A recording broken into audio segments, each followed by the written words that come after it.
दोस्तों आज दिल्ली विधानसभा चुनाव के परिणाम आए हैं जिसमें कि भारतीय जनता पार्टी को एक लंबे समय के बाद फिर से सरकार बनाने का माइंडसेट मिल चुका है। जनता का मूड मिल चुका है क्योंकि 27 सालों की एक लंबे वनवास के बाद एक बार फिर से दिल्ली की सीट पर कब्जा हासिल करने में उसे सफलता मिली है। दोस्तों आप सभी जानते हैं कि भारत के सभी राज्यों में लगभग मैक्सिमम राज्यों में भारतीय जनता पार्टी का डंका बज चुका है। उसने हर राज्यों में मतलब कि अच्छी वोट्स हासिल किए हैं, लेकिन दिल्ली में वह पिछले 10 सालों से सरकार बनाने में नाकामयाब रही थी, क्योंकि पिछले 10 सालों से अरविंद केजरीवाल की पार्टी आम आदमी पार्टी लगातार सत्ता में जीत हासिल करती जा रही थी। यहाँ पर हार के बाद पहली बार केजरीवाल कैमरे के सामने आए और उन्होंने अपनी हार को एक्सेप्ट किया।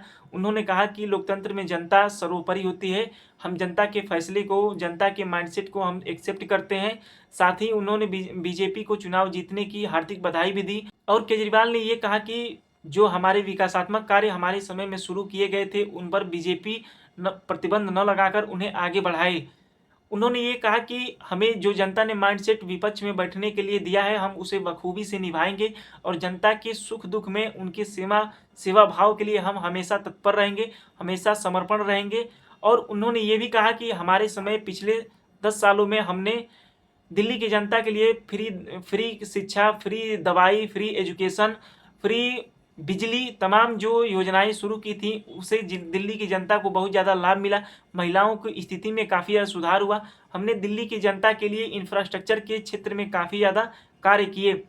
उन्होंने ये भी कहा कि जो राजनीति है यह एक सेवा भाव का माध्यम है, लोगों की सेवा करने का एक माध्यम है। तो दोस्तों आपको क्या लगता है कि अरविंद केजरीवाल की हार के प्रमुख कारण क्या क्या हैं? उन्होंने तो अब अपना जो है हार की जिम्मेदारी एक्सेप्ट कर ली है, जनता के माइंडसेट को एक्सेप्ट कर लिया है।